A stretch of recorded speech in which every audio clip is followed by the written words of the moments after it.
So far, in this program on steam power, we have examined steam production and the different types of boilers and fossil fuels which are used for this purpose. We are now going to shift the focus onto steam utilization by taking a detailed look at the steam turbine which drives the electrical generator. We already studied the various turbine cycles and factors affecting efficiency at the beginning of this program. In this module, we'll look at the main features of turbine construction, including the various components and support systems such as gland steam, lube and hydraulic oil, and the condenser. The subject of turbine operation, control, and protection will be dealt with in the next module. The steam turbine is certainly one of the most popular prime movers, especially for driving large power generators. The size of steam turbines built and installed runs all the way from about 5 megawatts up to 1,000 megawatts or more. So what is it that makes the steam turbine the preferred prime mover in comparison with, say, the diesel engine? Well, there are quite a number of advantages, the main factor being that of physical size. For example, a 30 megawatt steam turbine is probably smaller than a 5 megawatt diesel. Another advantage is that the steam turbine is far less complicated and contains very few moving parts. The moving parts are the rotor, which drives the generator, and the steam control valves and control gear. The amount of vibration produced by a steam turbine generator and transmitted to the surrounding area is relatively low, provided, of course, that the machine is in good condition and is correctly installed and aligned. This makes for a quieter operating plant, particularly when compared with the diesel engine or even the gas turbine. The steam turbine runs at high speed, usually 3,600 RPM in North America or 3,000 RPM in Europe, and can therefore be coupled directly to a two-pole generator. Remembering that the diesel engine operates at around 200 RPM, we can see one of the reasons why the specific output of the steam turbine is much greater. One other advantageous factor is the relative ease of controlling the output of the steam turbine. This is achieved simply by adjusting the amount of steam admitted to and flowing through the turbine. As we'll see later, admission valves, also known as control valves, are installed for this purpose. The turbine stop valve, or valves, is located upstream of the control valves. In case of an emergency, the stop valve closes automatically, cutting off all steam supply to the turbine and bringing the machine to a halt. This sketch shows us the major components of a 150 megawatt reheat turbine. We see here the rotor and the inner and outer casing or shell. This casing surrounds the rotor, leaving very fine clearances between the stationary and moving parts. The objective of the inner casing is to direct the steam through the turbine. The inner casing is fitted into the upper and lower half of the outer shell, which in turn is supported on a heavy reinforced concrete base. The base must be firm enough to ensure rigidity. That is, it must permit no movement in the vertical plane which could upset the alignment of the machine. The support bearings are allowed restricted movement in the axial plane to cope with expansion of the turbine, as we shall see later. Other components noticeable here are the governor pedestal, which supports the front end bearing, and the governor system. In this particular machine, steam from the stop valve is fed into steam chests located on either side of the turbine. The turbine admission valves are located in each steam chest to control the flow of steam into the turbine. The turbine rotor is directly coupled to the generator rotor to transfer the mechanical energy produced in the turbine to the generator, where it is converted into electrical energy. Now, as we progress through this module, we'll be discussing the function of all of these components and many others. At this point, we're mainly concerned with identifying these items. Make sure that you know where the following components are located on your particular turbines: the turbine outer casing, the generator, the turbine rotor, the generator rotor, and the associated coupling, the governor pedestal, the main steam stop valves, the steam chest and associated admission valves or control valves, the location of bearings which support the turbine rotor. Now, the particular machine that we've been studying is made up of several cylinders, and we'll be looking at other cylinder arrangements in a moment. But first, let's take a closer look at a single cylinder machine in order to help us understand the principles of turbine operation, how it actually functions and produces power. As we all know, steam at high pressure and temperature, say 1800 psi and 1000 degrees Fahrenheit, is admitted at one end of the turbine. After passing through the turbine, this steam exits at a much lower pressure and temperature, say 50 psia and 250 degrees Fahrenheit for a typical back pressure turbine. However, if the turbine is of the condensing type, and this is far more common, then the steam exiting from the turbine will be at a pressure far below atmospheric, say 1 psia, and at a temperature of about 100 degrees Fahrenheit. Clearly, the amount of energy in the steam exhausted from the turbine is much less than in the steam entering the turbine. The heat energy has been used to force the turbine rotor to rotate at high speed and consequently produce mechanical energy. But how does it do this? Well, the simple answer is that the turbine blades are designed to take advantage of the decrease in steam pressure and consequent increase in steam velocity. As we know, the heart of the turbine, the bit that makes it work, is the relationship between the fixed and moving blades. The fixed blades guide the steam onto the moving blades. As the steam passes through the moving blades, it causes the disc to which they are attached to rotate, and consequently the shaft rotates. Each pair of stationary and associated moving blades are known as one stage. Most steam turbines contain many stages of blading. In this example of a single-cylinder machine shown here, we have 7 stages. And do not forget the stationary blade is always ahead of the moving blade. Actually, each pair of stationary blades is shaped to form a convergent divergent nozzle. However, the form of the nozzle is bent to receive the steam exiting from the previous moving stage and then to turn and redirect the steam onto the next moving stage. Now, before you raise the question, but what about impulse and reaction type blading? Let me say that in practice, when you're operating a turbine, it's not vitally important whether the blading is impulse or reaction. This is really a design and construction feature.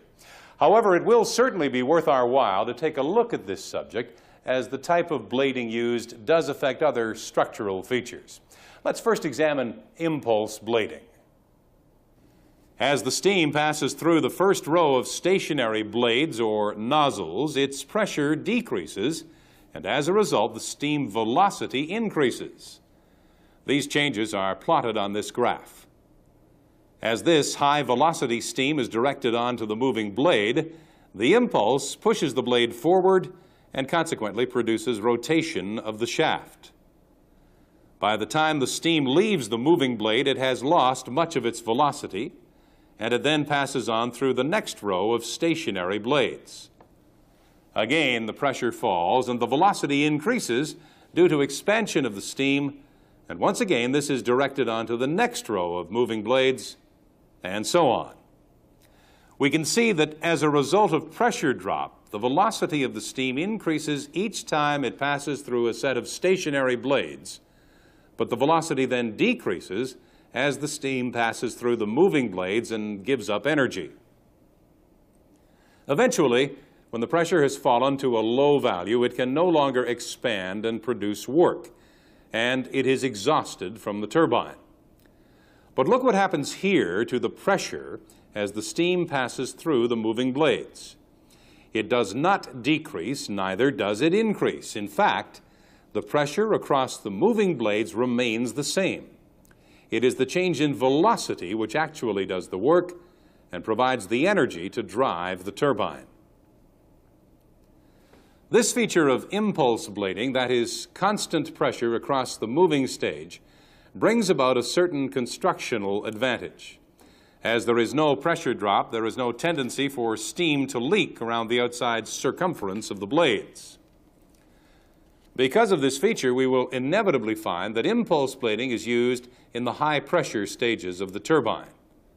In fact, you'll often see large holes bored through the wheel or disc in the higher pressure stages. This is done to ensure that there is no pressure differential across the wheel, and so maintain the correct impulse characteristic of the moving blades. Now let's move on to look at the characteristics of reaction-type blading. In this case, the mechanical force on the blade is caused by reaction as the jet of steam exits from the blade. This is the same concept as a jet engine. With this type of blading, the moving blades are shaped in the same manner as the fixed blade, that is, in the profile of a curved nozzle. This causes the steam pressure to fall as it passes through the moving blade, resulting in an expansion of the steam and an increase in its velocity relative to the blade, causing a powerful jet action. As before, the exiting steam then passes into the next stage of fixed blades, where it is again expanded and redirected to enter the next set of moving blades. So you can see that in this type of blading, the pressure decreases as the steam passes through both the moving blades and the stationary blading. Although the reaction turbine is efficient in its use of heat, there is always the potential for some losses due to steam leaking around the periphery of the moving blades, especially in the high-pressure section. In order to reduce this tendency, a reaction turbine will normally have many more stages so that the pressure drop in each stage is lower. Consequently, the machine will be physically longer. In practice, a compromise is reached, and today most turbines combine both types, using impulse blading in the high-pressure stages and reaction blading in the low-pressure stages. Now, at this point, it's time we all took a break, and then we'll come back and look more closely at features of turbine construction. For now, please switch off the tape and review this material in your workbook.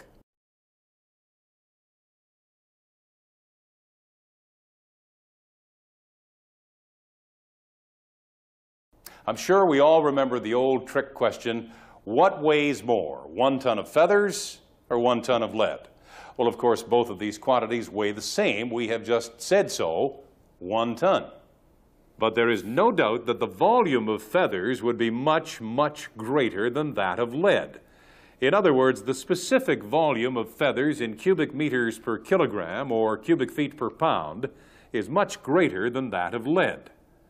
This problem of specific volume is of concern to us when we consider the steam passing through the turbine.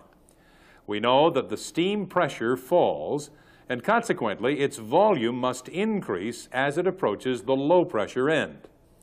In fact, the change in specific volume of steam is quite dramatic, as we can see in this table. 1 pound of steam at 2,500 psia and 1,050 degrees Fahrenheit occupies a space of 1/3 of a cubic foot. At 500 psia and 500 degrees Fahrenheit, the specific volume is 1 cubic foot. At atmospheric conditions, the volume occupied by 1 pound of steam is 27 cubic feet. And in the case of a condensing turbine, where we have steam exhausting at, say, 1 psia, the specific volume is 333 cubic feet per pound. So one clear consequence of this is that we have to make the casing continuously bigger as we move from the high pressure to the low pressure end. This is very evident to the eye when we look at this single cylinder turbine. But notice, it is not only the casing that must be made bigger, But the turbine blades must also be larger in order to utilize this low-pressure steam. On turbines of high output, say above 100 megawatts, it becomes physically difficult to make the cylinder large enough to accommodate all of the low-pressure steam. To get over this problem, multi-cylinder arrangements are used, and let's look at some of these arrangements. Here we see a common arrangement of two cylinders which may be used for units of up to about 150 megawatts. Crossover pipes are used to connect the exhaust from the high-pressure cylinder to the inlet of the low-pressure cylinder. Most low-pressure cylinders are of the double flow type, where steam enters at the center and flows outwards in opposite directions.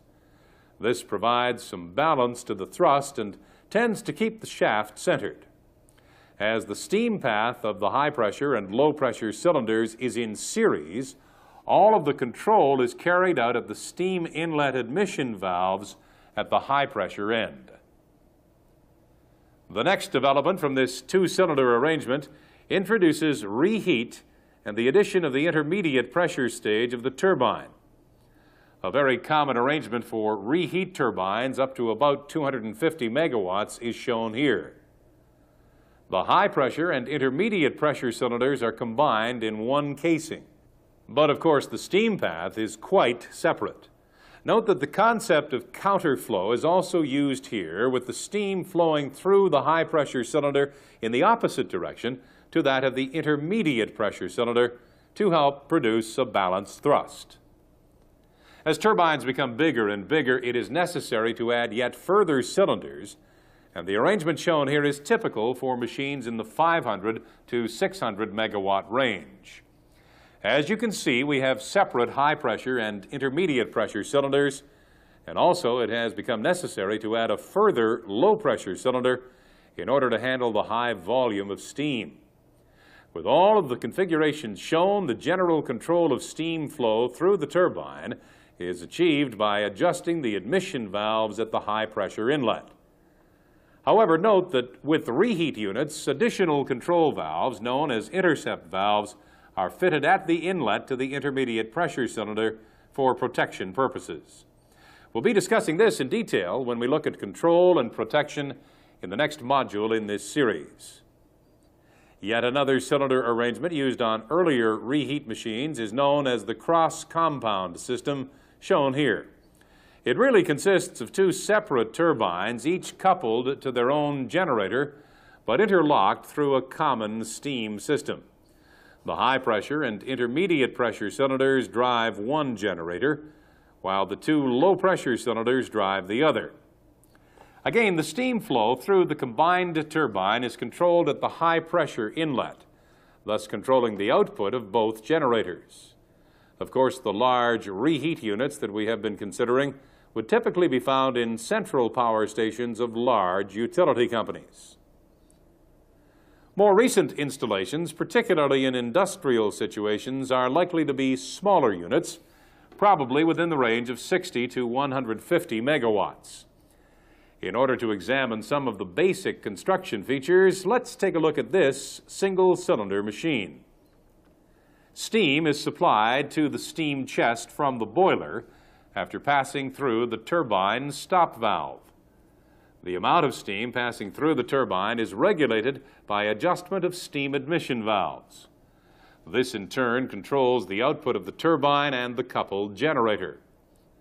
At various stages along the steam path, steam is extracted from the turbine. This extraction steam is commonly used for feed water heating, but there may be other applications as well. The concept is that the extracted steam is put to good use after performing some work in the turbine. You will remember that we discussed this in the first tape in this series when we looked at efficiency. The turbine rotor is supported on journal bearings which are located at each end of the cylinder. It is essential that these bearings retain their correct alignment, as the clearances between the rotating parts and the fixed parts of the machine are extremely small. A thrust bearing is located along with the journal bearing at the governor pedestal in order to locate the shaft and prevent movement in the axial direction. What do we mean by this? Well, in this single-cylinder arrangement, the flow of steam through the turbine tends to push the rotor towards the generator. If this thrust was not contained, the rotating blades could conceivably come into contact with the stationary blades of the next stage and cause quite a catastrophe. To prevent this occurrence, a fixed collar on the shaft is held in position by lubricated thrust pads.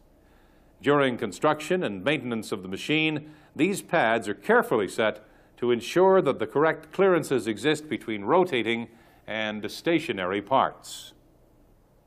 Allowance must be made for the casing to expand as it becomes heated by the steam flow. In a single-cylinder machine like this, the normal method is to anchor the machine solidly at the low-pressure end, that is, at the turbine exhaust, and allow the front end pedestal to move forwards. In large machines, the expansion in this longitudinal direction may be over 1 inch, that is, 25 millimeters. In this particular machine, the pedestal is fixed to a flexible support which allows the movement to take place. A more common arrangement on larger machines is to fit the base of the pedestal with sliding feet to allow free movement in the axial direction. Now let's take a close look at a typical rotor.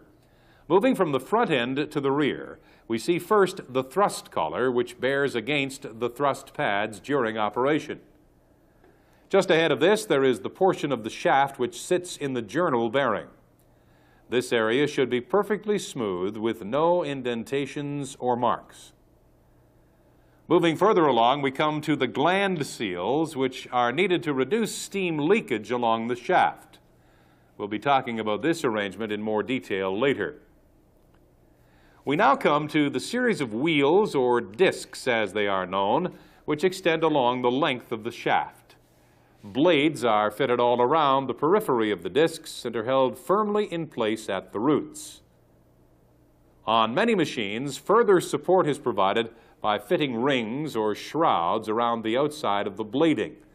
Note the much larger size of the low-pressure blades in order to handle the increased volume of steam at this end. Now, continuing our examination along the length of the rotor, we come to the low-pressure end gland seal. This is at the interface between the casing and the rotor. Just on the outside of the casing is fitted the low-pressure end journal bearing. At the very end of the shaft, we find the coupling, which is used to join the turbine and generator rotors. In addition, at this end of the shaft, we will often find a large gear drive, which engages with the turning gear. As we'll see later, the turning gear allows us to rotate the rotor at very low speed, say 1 RPM, without having steam pass through the machine. This is used during shutdown to ensure even cooling and so prevent distortion of the rotor. More about this later. In earlier machines, the discs are shrunk onto the rotor shaft.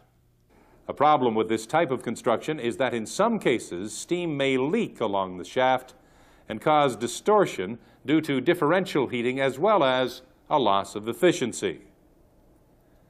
To overcome this problem, in modern turbines, the discs in the shaft are forged in one piece and then machined.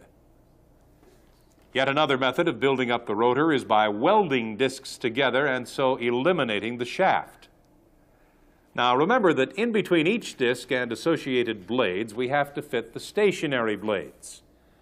Let's see how these are held in place. The first time we examine a turbine, we might imagine that these stationary blades could be fixed to the outer casing to line up with the moving blades, like this. But we do have a problem with this arrangement. What is there to stop the steam passing around the blade instead of through it? In order to prevent this, a shield known as a diaphragm is constructed, extending all the way from the inner diameter of the stationary blade down to the shaft, leaving a small clearance to allow rotation. In practice, the stationary blades are inserted into the diaphragm like this, and the diaphragm itself is fixed into the turbine casing. When diaphragms are removed during maintenance periods, they look like this. And here is a view of the bottom half of the turbine casing, with the diaphragms in place. The diaphragms are sized to leave a small inside clearance to allow the shaft to rotate. Seal strips are fitted at this location to prevent steam leakage. After all, we want all steam to pass through the blading, not around it. And we'll be talking about steam seals later. When the turbine is assembled, the rotor must be very carefully lowered into place so that the discs fit perfectly between the respective diaphragms. Once the rotor is in place, the axial clearance can be adjusted and finally fixed in place at the thrust bearing. Similarly, the journal bearings must be adjusted to provide correct alignment with the generator rotor. When all adjustments are complete, the top half of the casing, which is a mirror image of the bottom part, is very carefully lowered into place and finally bolted down. The exterior of the turbine casing must be very well insulated to prevent heat loss.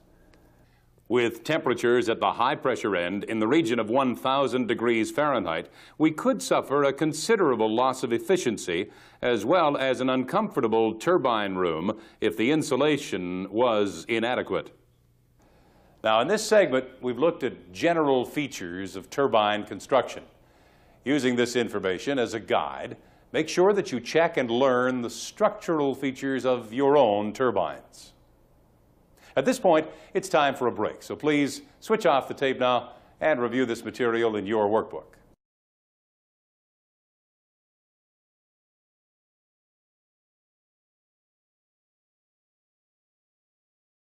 We've mentioned several times the terms gland seals and steam sealing strips. It's time for us to take a closer look at these. When we consider that the rotor is turning at high speed, it is obvious that some clearance must be provided for the shaft as it protrudes from the stationary casing at each end of the turbine. Now remember, there is very hot steam at substantial pressure inside the casing at the high pressure end of the machine. So there is the potential for a considerable amount of this hot steam to leak out through the space between the rotating shaft and the casing. And would we not have the same condition at the low pressure end? Well, yes, if this is a back pressure turbine with a positive exhaust pressure at, say, 50 psi or over. Although the pressure and temperature is less, there would still be leakage between the casing and the rotating shaft. But what about the case of a condensing turbine? Well, in this situation, there is a vacuum inside the casing at the low pressure end. So instead of steam leaking out, air would leak in, and we do not like that either. It could lead to a loss of vacuum and consequent loss of efficiency. In order to reduce this leakage as far as possible, gland seals are located at each end of the casing. The aim of the seal is to provide a high resistance to the flow of steam or air. This is achieved by the use of a labyrinth seal. The rotating portion on the shaft is slotted like this, while the stationary portion consists of thin metallic strips which are pressed into the rotating grooves by very light spring pressure. The resultant labyrinth path considerably reduces the leakage of steam out or air in. Even so, there will still be some leakage of steam at the high pressure end through the gland seal. This leakage steam is extracted from the gland and fed into a low-pressure extraction point.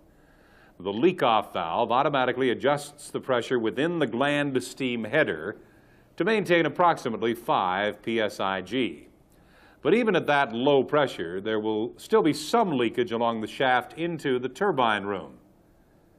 In order to prevent this steam from getting into the turbine room, it is drawn from the outside of the gland seal by a slight vacuum, which is produced by the gland steam exhauster. Some heat is recovered from this small amount of steam, bypassing it through a heat exchanger in the condensate system known as the gland steam condenser. Now let's see what's happening at the vacuum end of the turbine. Well, we definitely do not want air to enter the casing, even the small amount that may flow across the labyrinth seal. In order to prevent the leakage of air into the casing, low-pressure steam is provided from the header to the low-pressure gland seal. This results in a small amount of steam entering the turbine casing, and this is far preferable to air. Of course, some of the steam will also try to pass along the shaft in the opposite direction to atmosphere. But this is captured by the gland steam exhauster in the same manner as for the high-pressure gland seal. So we can see that leak-off steam from the high-pressure end is useful in providing sealing steam at the low-pressure end. As the load changes, the leak-off valve opening adjusts to maintain the appropriate header pressure. But how does the system work when we're preparing for startup? In this situation, we need to pull a vacuum in the turbine and condenser before admitting any steam into the turbine. So in this condition, we have no leak-off steam. Instead, live steam is supplied to the gland steam header. The live steam supply valve is set to control the header pressure at about 3 psi to coordinate its operation with the leak-off valve. When the turbine comes on load, the leak-off steam from the high-pressure gland feeds into the header and so raises its pressure. When the pressure gets to 3 psi, the live steam supply valve will close.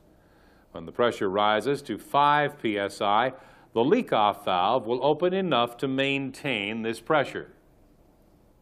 Remember that there are two basic circuits in the gland steam seal system. First, the gland steam header, which supplies steam to the seals or dumps excess steam. The second circuit extracts leakage steam from the extremities of the glands and passes it through a heat exchanger and the gland steam exhauster. Make sure to check and learn details of your own gland steam system. Sealing strips are similarly used in other parts of the turbine where we need to eliminate or at least reduce steam leakage. A typical example is the interstage seals, which are fitted at the inner circumference of the diaphragms where the shaft rotates. In all cases, the seal strips are made of very thin, soft, metallic material. They rub on the shaft and reduce the leakage as much as possible. Of course, as time passes, the sealing strips wear and need to be replaced during regular maintenance. We'll be discussing this aspect in another module in this series. Well, so much for sealing systems. Another very important support system that is essential for turbine operation is that of lube oil and hydraulic oil supply. Let's look at the lubricating oil system first. A continuous flow of lube oil must be circulated through all of the turbine and generator bearings. Typically, the arrangement would look like this for a single-cylinder machine. The lube oil supply header is maintained at about 50 psi, and from here the oil is force-fed through each of the bearings, including the turbine thrust bearing. After passing through the bearings, the oil flows into the return header, and from there to the lube oil tank. The lube oil is pumped from this tank in order to feed the supply header. So we have, in effect, a closed cycle. But there are some other important features. First, the need for cooling. As the lube oil passes through the bearings, it picks up heat and its temperature rises, conducting heat away from the bearings. The effect of this would be to continuously raise the temperature of the oil in the tank. In order to prevent this, a cooler is provided, and this is usually placed in the path of the lube oil supply. The lube oil cooler is usually of the tube and shell type, with cooling water passing through the inside of the tubes. It is normal to fit two coolers so that one may be taken out of service for cleaning at any time. Thus, the change can be accomplished without interrupting the supply of oil. Actually, the raising of lube oil temperature in the tank has a slight advantage in that it allows any moisture contained in the oil to vaporize. For this reason, a vapor extractor is fitted to the top of the tank to draw off any vapor and discharge it to atmosphere. But where does the moisture come from? Well, this may be picked up by the oil in its passage through the bearings with their proximity to the gland steam. The vapor extractor will also remove any traces of hydrogen that may infiltrate the lube oil from the generator cooling system. The subject of hydrogen cooling and its associated seal oil system is discussed in the power generation module of this program. More serious yet, the oil is likely to pick up fine pieces of metal and other contaminants in its route through the system. And these contaminants could cause serious damage to the bearings and therefore must be removed. Most lube oil systems include a filtering system within the circuit.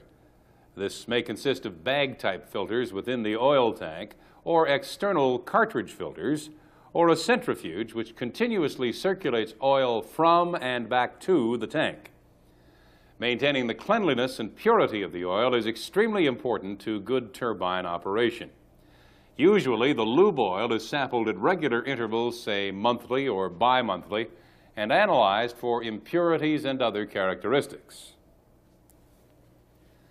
The supply of lube oil is so vital to the operation of the turbine and generator that a standby pump must always be provided and maintained, ready for startup on automatic control. But one question comes to mind. What would happen in the case that we lost all auxiliary AC power? This could happen, for example, in the case of a turbine generator trip in a facility with no station service backup. We'd then be faced with the prospect of the turbine generator running down without the circulation of lube oil, a condition that could conceivably damage all of the bearings. In order to prevent this potential disaster, many machines are equipped with a DC oil pump, which would be fed from the station battery in such an emergency. Now let's move on to look at the hydraulic oil system. This system operates at a much higher pressure than the lube oil system, even as high as 2,000 psi in some machines. Fireproof synthetic oil is often used as a safety feature. But what is the purpose of this hydraulic system? Well, the high-pressure oil is used as the medium for operating the turbine control system. For example, the servo mechanism, which provides the force to adjust the turbine admission valves, is motivated by hydraulic oil, hence the high pressure needed. Hydraulic oil is also used to hold open the turbine stop valve during operation and hold open the extraction line non-return valves during normal operation. Hydraulic oil is employed to provide a relatively large force in response to a small signal from the control system. For example, the servo mechanism that we just mentioned is really a power amplifier that responds to a small movement and force of, say, a few pounds from the governor system, and turns this into a force of several tons to operate the turbine valves against the high-pressure steam. In this simplified example shown here, the turbine steam control valve is adjusted by the position of the hydraulic servo piston. This large system is controlled by the small pilot valve here. Now, suppose the governor control system lifts the operating lever slightly. As we can see, this will now allow high-pressure oil to enter the servo cylinder above the piston. At the same time, it will allow oil below the piston to pass to the oil drain. In response to this, the piston will be forced downwards, partially closing the control valve. But look, this movement downward also moves the operating lever, and this moves the pilot valve downward, so closing off the servo cylinder, which is now in a new position. We'll be looking in much more detail at the turbine control system in the next module in this series. For now, we're just looking at applications for hydraulic oil.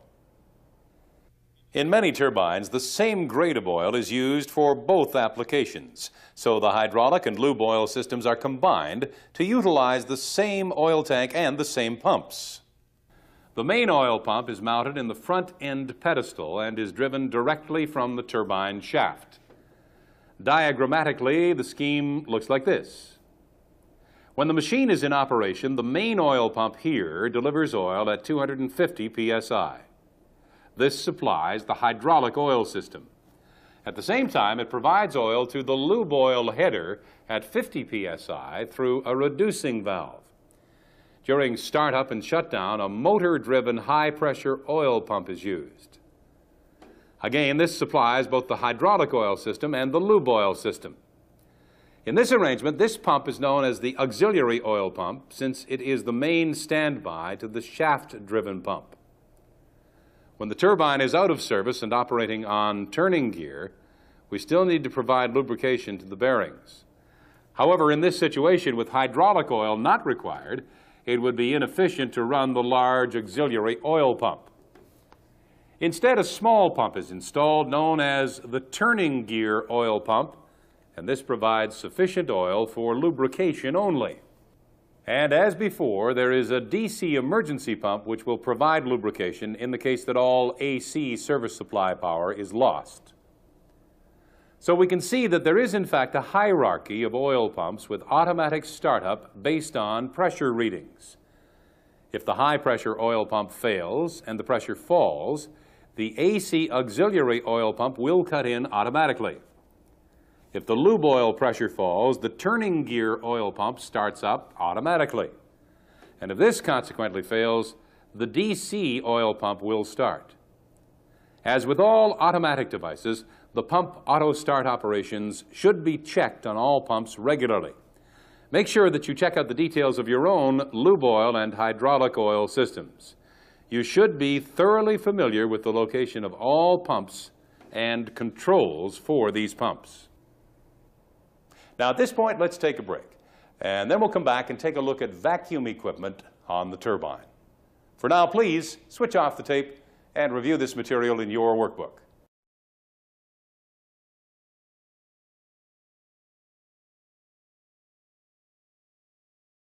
An important part of operating a condensing turbine installation is the maintenance of correct vacuum in the condenser.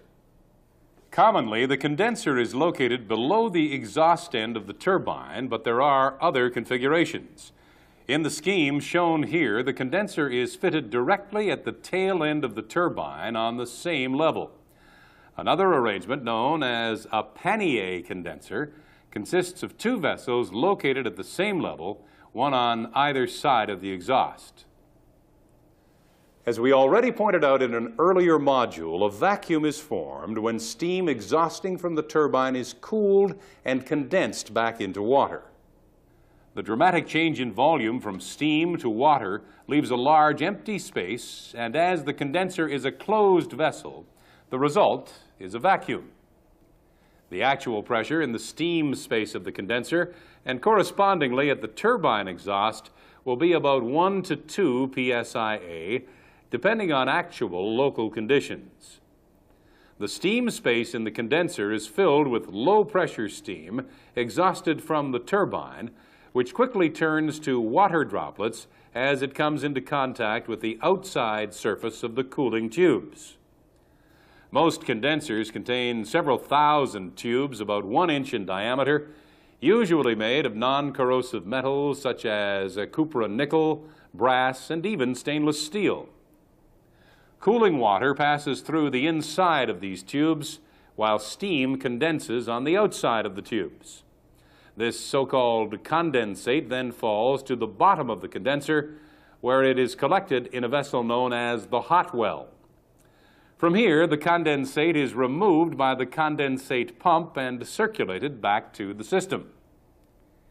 In order to condense steam into water, all of the latent heat must be removed. That is about 970 BTU per pound. In order to achieve this, a very large quantity of cooling water is required.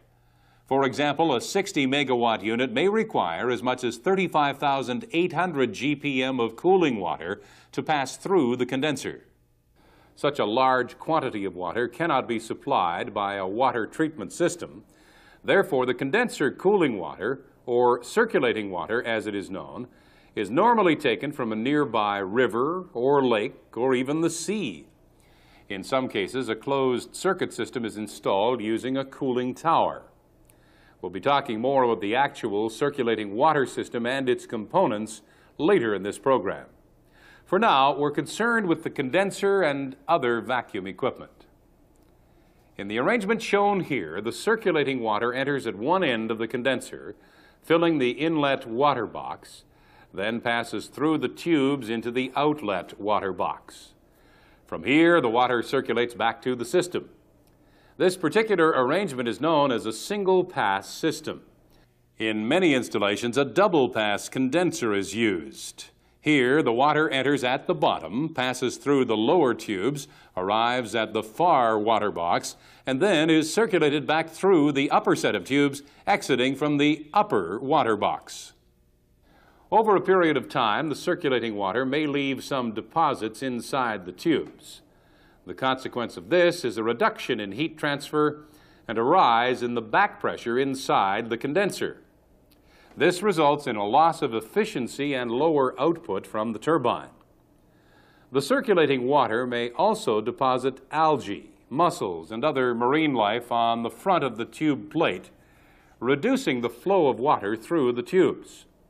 Again, the result is a loss in cooling and a consequent rise in back pressure. Generally, the condenser needs to be cleaned manually from time to time, and in most cases, this entails shutting down the turbine.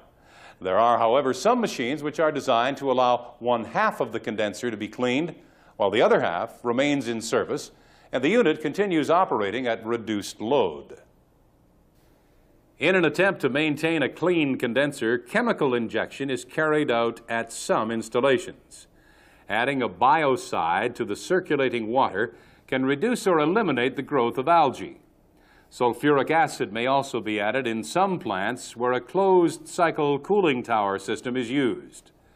The objective is to lower the pH slightly to about 6.5 in an attempt to prevent scale forming inside the tubes.